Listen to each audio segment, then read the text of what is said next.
What's up, everybody? Welcome to Podcast Now. I'm Alex, and in this video, I want to talk about some new Hogwarts Legacy updates. Again, coming from Instagram. I do want to mention that one more time as this video goes on, but there's, I would say, the most important part to this tip number 4, this Instagram reel. Yes, there's a couple things you can pick out from the actual, graphic image, but what's most important, I think, is what's written on the bottom right. Much like the spells were kind of carved in, or, in cursive, that's what's happening here. And it says, ask about Sharp Auror badge. And this is Professor Sharp that I guess we still don't know for sure, but it seems because of the Autodesk presentation that Professor Sharp is in fact the potions teacher, right? We see him in the trailer. There was the long discussion when it first happened of like, is this a black descendant? Kind of has the same, maybe not necessarily mannerism, I guess, in a way to the headmaster, but mainly in terms of like the looks and like the hair, specifically hair color. That was the discussion. But this is something actually kind of interesting. Jared V posted, and he had a theory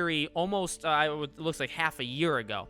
And it says, I've been seeing a lot of people theorizing that the reason the potions professor has scars and a limp is because he's actually a werewolf. I think more likely the theory is that the professor is an ex-Auror. He has scars and a limp because of his fighting with dark wizards. Who else had a limp and scars because of their experience like that? Mad-Eye Moody. We also know that Aurors have been experienced not only in spell magic, but also in the art of potions, which is why he is qualified to be a professor in that subject. What do you all think? Well, I think, I didn't see this 178 days ago, but I think they're very right. It makes sense. It makes sense from how they're moving around. We see him move. And again, I don't even necessarily know if I ever picked up on the limp. I mean, you can kind of tell it seems like he doesn't want to be there, but that also kind of fits the bill, right? He's like, well, I just got off, I just retired or got fired or, whatever the case may be. And that's the interesting thing about it, right? Is the tip is ask about Sharp Auror badge, which is giving you the hint that, that's his connection. But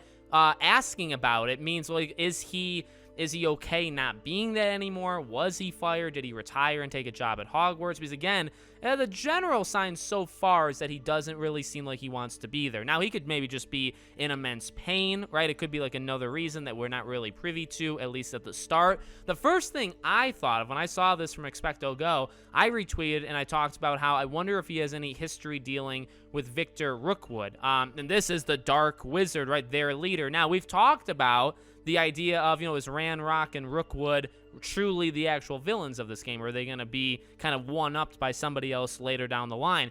To be honest, I don't really think that necessarily matters to this, I guess, this discussion, because you could have Rookwood, maybe they've fought before, maybe he knows, and that kind of brings me into, like, how important these professors could be to the story. And it's something, but to be honest, I've never really thought of too much, and I guess I mean the overarching story. A lot of times, even like in Harry Potter, some of these professors just kind of go about their day-to-day lives, like even as like the world is falling apart around them, they don't really have like a connection to it. You don't really feel that connection to it. This is an interesting spot they're in with this game, where if they wanted to make these professors larger than just their classroom, does that make sense? Because we know, like, in the terms of the story, these professors probably are important in terms of teaching us things, and there'll be cutscenes when you go into the classrooms, but the biggest thing could also be, like, do they have any inkling, or do they have any kind of knowledge of what's going on outside the walls? So this Goblin Rebellion, but specifically for him, for Sharp,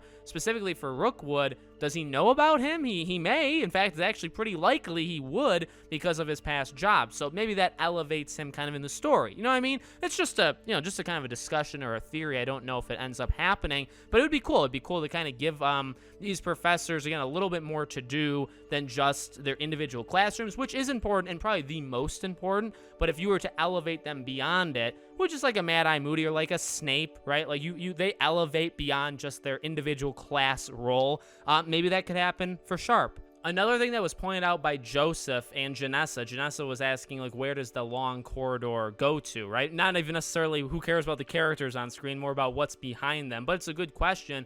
And Joseph said, looks like the back end of the floor 7 hallway, home to the divination tower and room of requirement entrance. I noticed the lights are on as well. Are we out of bed? So that's pretty interesting as well. Look, to be honest, I don't know the architecture, the intricacies of architecture of Hogwarts, but I do like the idea of, or I like the throw in that's a good observation. The lights are on, so this probably does take place at night, and not just does it take place at night, but you're like in the castle, like you're going from one place to the other. Maybe you can sneak into the room of requirement at night, but again, you don't want to get caught. It says you're avoiding him at all costs. I don't know if he would tell on you, you know what I mean, or like spot you.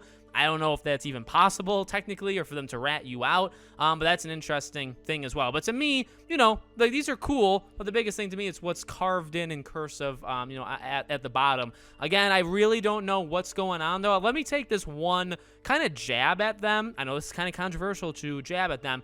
They talk about this Thursday post on Twitter, and they did it for a long time. If they're going to communicate to us in the way that they have, which has actually been very good, it's kind of odd, and I don't think it's all that great that, number one, I believe the last 2 Thursdays they haven't tweeted anything. Number two, it seems like now they're doing promotion on Instagram but not on Twitter. Now, my theory was they're just going to put all of this stuff on Twitter at some point, like all of these tips 1 through blank that they're doing on Instagram. They'll do it on Instagram individually, and they'll put them all together for Twitter. But like at this point, they still haven't. I mean, is it nitpicking that they're doing promotion on Instagram and not Twitter? Who really cares? That's a very good point. With that being said, just in the way they've communicated, Twitter is easily their primary communication device, let's say, with us. Just seems odd for them to seemingly drop it the last week and a half and not communicate that they're dropping. I mean, that's kind of the point, right? They dropped it and they didn't communicate that they would be dropping it. So kind of odd, but still we get some new information, which is always a good thing. So let me know what you guys think in the comments. Make sure you guys are subscribed,